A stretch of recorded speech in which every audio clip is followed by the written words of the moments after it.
Aujourd'hui, pour une approche systémique du réel, ça ne mange pas, ça ne croque pas, ça ne mord pas. Rien à craindre. Pour conserver la stabilité d'un ensemble, il faut préserver la diversité des éléments. Il faut ici expliciter certains termes, les mots ordre, désordre, organisation, information, stabilité, catastrophe, système ouvert, système fermé, n'ont pas toujours leur sens commun. Certains mots sont connus négativement. Ainsi, on n'aime généralement pas le désordre. Or, en physique, le désordre moléculaire peut produire du travail. Il faut qu'il y ait une différence de potentiel, donc du désordre. À l'inverse, l'ordre peut être synonyme de mort, d'inertie énergétique. Un cimetière, c'est parfaitement ordonné. Une catastrophe est au sens premier une rupture qui détermine l'achèvement ou la naissance d'un cycle. J'ai déjà parlé de la fin des dinosaures qui ont aussi été, au bout d'un certain temps, le début des mammifères. Un système énergétique fermé n'existe pas dans la réalité. C'est une spéculation intellectuelle. Tout système réel est ouvert. Un système fermé finirait tôt ou tard par perdre tout potentiel par accroissement d'entropie. Les systèmes réels, notamment les systèmes vivants, sont ouverts sur des systèmes plus vastes et plus complexes qui les incluent et les intègrent. Ainsi, une famille fait partie d'une ville, d'une région, d'une nation qui appartient elle-même à un continent, à une ou plusieurs entités macroéconomiques, à un écosystème, à une biosphère, à la planète, à un système solaire, à une galaxie. Lorsque je m'expose trop au soleil, étoile proche, et que je risque un cancer de la peau, je mets en jeu la sécurité sociale et mes proches parents. Il y a permanence d'échange entre les différents niveaux de système, entre différents niveaux d'organisation. Ne pas tenir compte de la quatrième dimension qu'est le temps est évidemment une erreur. Tout système baigne dans la durée, donc évolue d'instant en instant. Certains systèmes ont en outre une ou plusieurs mémoires de leur propre durée. C'est le cas des sociétés historiques, historicistes, qui ont une histoire, en gros depuis l'écriture. Certains systèmes ont conscience de leur existence.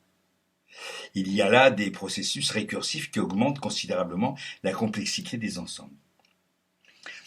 Je prie mon lecteur, mon auditeur, d'avoir ces idées en tête lorsqu'il s'agit de systèmes biosociaux, comme le système éducatif, métasystème.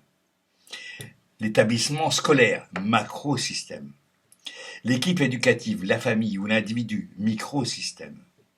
On comprend bien que l'individu devient métasystème pour l'organe biologique, lequel est à son tour un métasystème pour la cellule. Je prie mon lecteur ou mon auditeur d'accepter l'idée défendue par certains à la suite de Mandelbrot, selon laquelle on retrouve les mêmes structures fractales, quelle que soit l'échelle où on se situe et où on l'observe. La symétrie à la fois singulière et plurielle des cristaux, le contour déchiqueté d'une côte rocheuse, granitique, les structures dissipatives d'un ensemble nuageux, les turbulences autour d'une maquette d'avion, les effondrements liquides d'une chute d'eau, un paysage de haute montagne, les frondaisons d'une forêt obéissent à une géométrie étrange dite fractale. Les formes ont l'air d'être aléatoires. En réalité, une organisation sous-jacente détermine le hasard. Cette organisation, cette information, littéralement cette mise en forme, information c'est ça que ça veut dire, cette mise en forme du chaos sont mesurables, identifiables. Évidemment, ces mensurations n'ont pas la rigueur déterministe de ce qui entre en jeu dans la géométrie euclidienne et la physique classique. Nous sommes ici dans le flou, le mou, l'élastique, le visqueux, le nébuleux, l'irrégulier, la forme, l'imprévisible. L'eau liquide et la glace solide sont, dans la physique classique et rassurante. Ce sont des états stables. La vaporisation, la condensation, le dégel, la sublimation sont des passages, des instants fuyants, les moments d'un devenir. Ces marques fugitives d'un présent qui n'existe pas, parce qu'il ressemble à la flèche de Zénon, sont celles de la vie même.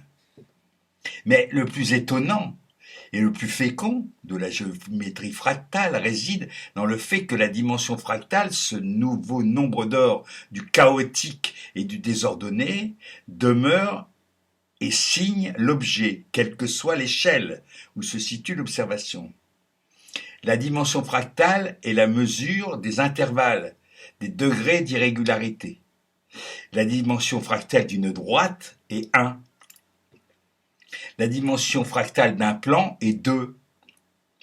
Une courbe irrégulière qui remplit le plan aura une dimension fractale proche de 2, par exemple 1,967. Ainsi, la ligne brisée irrégulière fragmentaire propre au littoral granitique de la Bretagne est-elle la même que l'on soit à 5 km d'altitude, 10 mètres, 1 mètre ou même sous la loupe? C'est ce que Benoît Mandelbrot nomme la self-singularité. La forme d'un arbre contient la forme des nervures et du réseau des racines. Chaque partie d'un hologramme comprend la totalité de l'image holographique. Ma mémoire n'est pas exactement localisée dans l'ordinateur neurophile qui me sert de cerveau selon la formule de Ferré. Ma mémoire est morcelée, dissipée dans des milliards de neurones et des milliards de connexions. Ma mémoire n'a rien d'un fichier figé dans une armoire ou dans un ordinateur avec des adresses, des codes immuables. Ma mémoire est en mouvement et en classement, reclassement perpétuel. Chaque élément nouveau, pris à l'environnement ou au strate même de ma mémoire, en recompose la totalité des éléments et des connexions. Appliquons cette vision des choses aux phénomènes sociaux et notamment ici éducatifs. Je ne dis pas appliquons cette loi. Ne parlons pas de science, mais ici d'esthétique, comme Mandelbrot qui déclare « Je transformais les problèmes mathématiques pour les rendre plus élégants ». Essayons de rendre la politique éducative plus élégante. De éligérer, choisir. Il n'y a pas de différence de nature entre l'organisation ministérielle, celle d'un rectorat, d'une académie et celle d'un établissement scolaire. Les fonctions prétendent être diversifiées, mais les schémas hiérarchiques, eux, sont les mêmes à tous les niveaux. Ils expriment une vision statique de systèmes simples. On fait comme si l'école ou la société était un système fermé, où s'expriment des forces selon une causalité linéaire. Dans cette approche très traditionnelle, les comportements du système sont prévisibles, reproductibles et réversibles.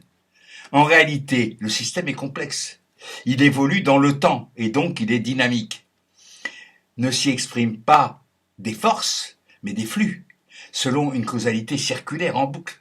Dans cette approche systémique, les comportements du système sont imprévisibles, non reproductibles, irréversibles. Cependant, voici, au sein même de la croûte granitique de dimension fractale 1,732 par exemple, une crique de sable blanc, une poche de silice taillée comme un ongle. Voici en plein ouragan météorologique une oasis de paix dont va jouir le navigateur. Voici une clairière dans la masse étouffante de la forêt. Voici un village où l'on s'exprime en sifflant au sein d'une nation bavarde. Voici un département, une circonscription, une école atypique dans l'immense appareil grisâtre. Ici, les relations sont relativement harmonieuses, on travaille avec plaisir, on est assez efficace. La structure chaotique du réel est ici, à proprement parler, domestiquée, apprivoisée. Il n'y a pas nécessairement moins de règles, plus de respect, davantage d'efforts, moins de contraintes. Non. Ici, la règle du jeu est la même qu'ailleurs. Simplement, elle est interprétée et surtout vécue. Interpréter ne signifie pas traduit, trahi, détourné, interpréter une loi, une règle, ce n'est pas tricher. C'est comme interpréter une chanson, exécuter une musique. C'est la jouer, c'est la jouer. Je cherche, ça s'est barré. C'est la jouer c'est fractal, ça.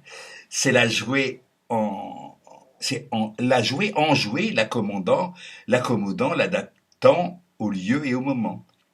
Dans le vaste appareil, il y a beaucoup de paroles, du non-dit, davantage encore, peu d'actes. Ce que les gestionnaires prennent pour des actions ne sont que des velléités.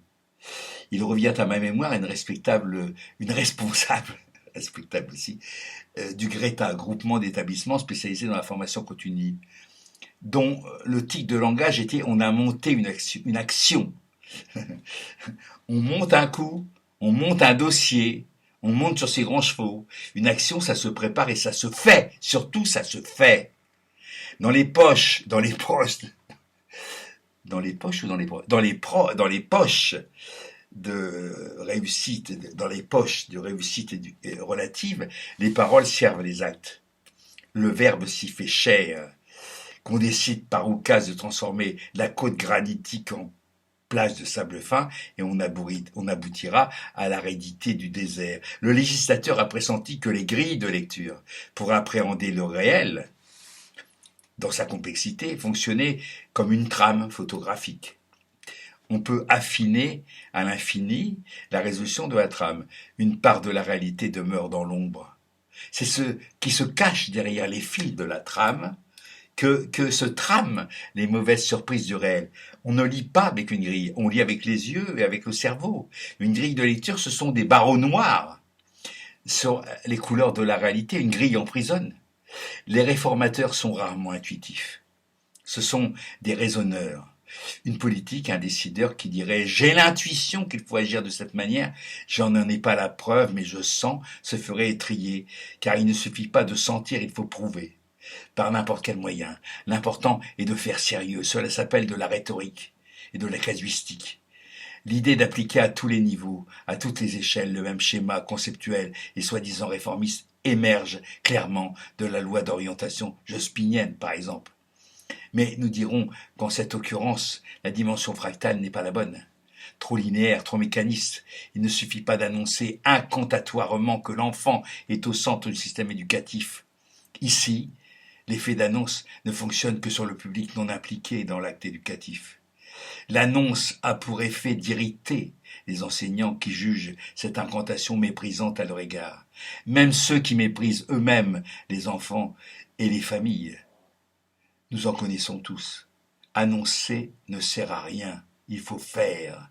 Concrètement, voyez si les établissements scolaires ont été construits autour et avec les enfants et les enseignants.